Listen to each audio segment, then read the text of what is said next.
Hey guys, and welcome back to this channel. In this video, I'll be showing you guys how you can see how many fishes you've caught in Fish.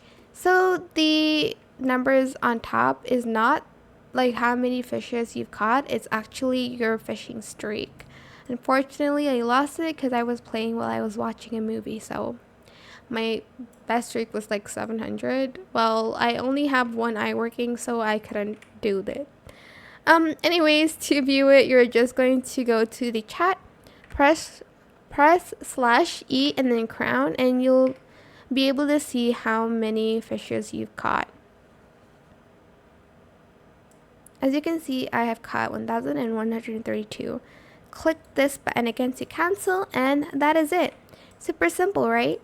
I hope this tutorial was helpful for you guys. Don't forget to like, comment, share, and also subscribe to this channel if you haven't done that already. If you have any more questions about this video, just leave it in the comment section down below. I will try my best to answer them all for you guys. And if you found this video helpful, please click the thanks button as well. That is it. Thank you so much for watching. Bye.